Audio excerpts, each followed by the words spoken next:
Welcome back to my shop kitchen build. I'm Justin, and if you don't know how we got this far in the build, I'll place a tag to one of my previous videos up here so you can get caught up. But today's video is all about tile. We're gonna lay and cut tile, we're gonna mortar everything in place, and finally we're gonna apply the grout. Let's dive right in. We really want this working area to be as clean as possible, so take a few minutes and clean any dirt, any wood shavings that may be left behind from any construction. I want to get all my tile up here laid out, go ahead and get every single piece cut out before I put any mortar down. It's just gonna be a lot easier to find out exactly what pattern I want to go with. The biggest issue that I'm gonna have is that I have this L-shaped countertop, and of course I want to run my tile in an L-shaped also.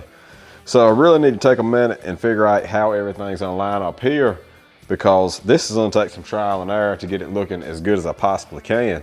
I know I'm gonna be using 1/4 inch spacers, so for right now I'm just gonna eyeball a 1/4 inch. But before I make any marks for any cuts, I will go back and space every one of these with the spacers.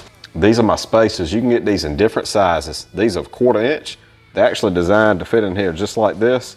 But I find out if I put them in here this way, that's probably about 1/8 of an inch gap.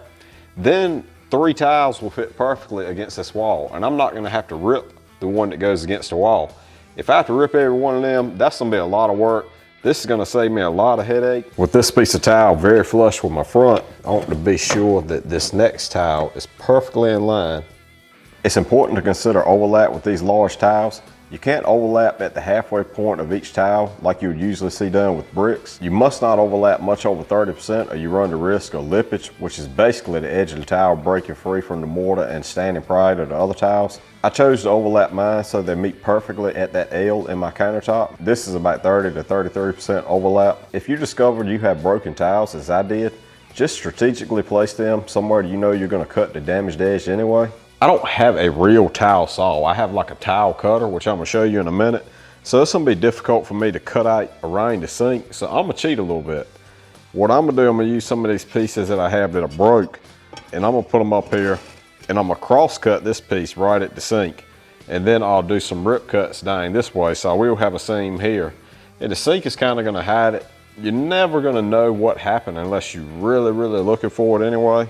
And I'm gonna be lazy again, and I'm gonna put a whole piece up here, turn it the entire opposite way, and then I'll make a rip cut and lay that right on top of the countertop there.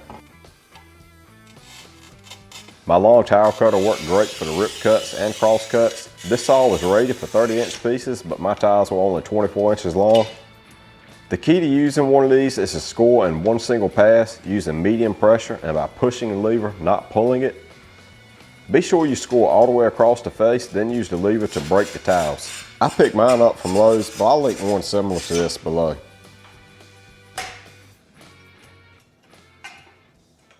And that's a lot of work to just have to do it all over again, but it's sure gonna save a lot of headache in the long run. I'm gonna take everything back up, keeping it organized so I know how it goes back and where it goes. These are the 2 trowels that I'm gonna be using the latest thin set mortar down. These have 1/4 by 1/4 grooves.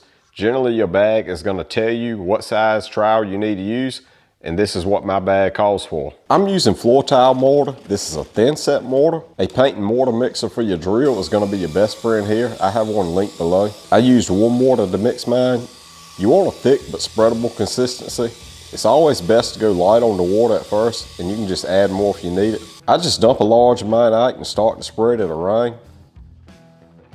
I had to be careful around the edges to minimize the waste that would fall on the floor. You want your mortar grooves to be perpendicular to your tiles. I'm actually using too much of an angle here. The trowel should be closer to a 90-degree angle to the countertop. Either way, just groove the mortar and remove any excess from your trowel after every pass. I should have put down some floor protection, but a damp sponge cleans up the mortar easily if you catch it before it dries. Typically, tiles this size will have a thin, even layer of mortar applied to the back before you set them. This is often referred to as buttering the tile. I felt like I was running out of open time on my mortar, so I skipped this step. I don't feel like I'm going to have any issues since this is a countertop and will never experience the weight and abuse that a floor would anyway. Basically, I just place every tile back where it was, using several spaces per tile. After every 4 or 5 tiles, I apply light, even pressure to each piece to ensure it makes good contact with the mortar while being level with the adjoining tiles. Once they're all set, that damp sponge will clean up any mortar that found its way on the tiles. I let the mortar harden just a little, and that made it much easier to clean up the edges of the countertop.